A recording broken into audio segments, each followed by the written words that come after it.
Hello દોસ્તો, કેમ છો બધા? આઈ હોપ તમે બધા મજામાં જ હશો. આજે હવે ફૂલ વરસાદ હતો એટલે તીખું ખાવાની ઈચ્છા થઈ. મેં સુનિલભાઈને કહી દીધું કે મને તીખું ખાવાની ઈચ્છા થઈ છે, તો સુનિલભાઈ કે આવો તમે. હવે તમને હું ખવડાવું એ હું તમને બતાવું હવે એમ. તો સુનિલભાઈ જો કાંદા ને બધું સમારકામ કરવા માંડ્યા છે. જોઈએ સુનિલભાઈ કહો તો ખરા હું બનાવવાનું.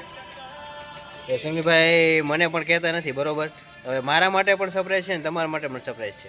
તો આપણે તો જો લોટ બાંધવા માંડ્યા. આપણને કહી દીધું કે તમે લોટ બાંધી લ્યો, હવે હું શાક બનાવું ને તમને મજા આવશે.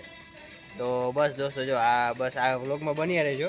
તો હવે આપણે જોઈ સુનિલભાઈ આપણને શું ખવડાવીને બનાવે છે, શું બનાવીને ખવડાવે. ચાલો દોસ્તો, પનીરનું શાક રેડી થાય છે. તો પછી આપણે પનીર સુનિલભાઈ જો છીણવા માંડ્યા પનીરનું શાક. હા સુનિલભાઈ, પનીર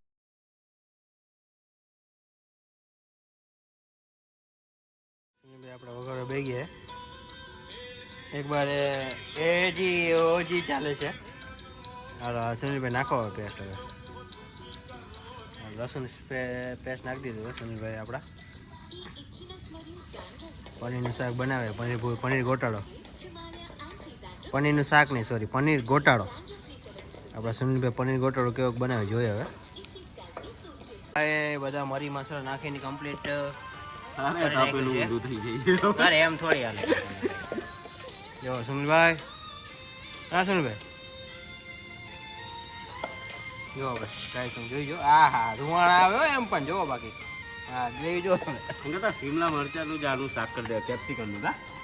હાલે કેપ્સિકમનું શાક. મેં તો તમને કીધું હતું આજે કંઈક તીખું ખાવાની ઈચ્છા થઈ. એમ જો તમે વરસાદ આવ્યો તો કંઈક તીખું ખાઈ આમ. જો આપણે સુનિલભાઈ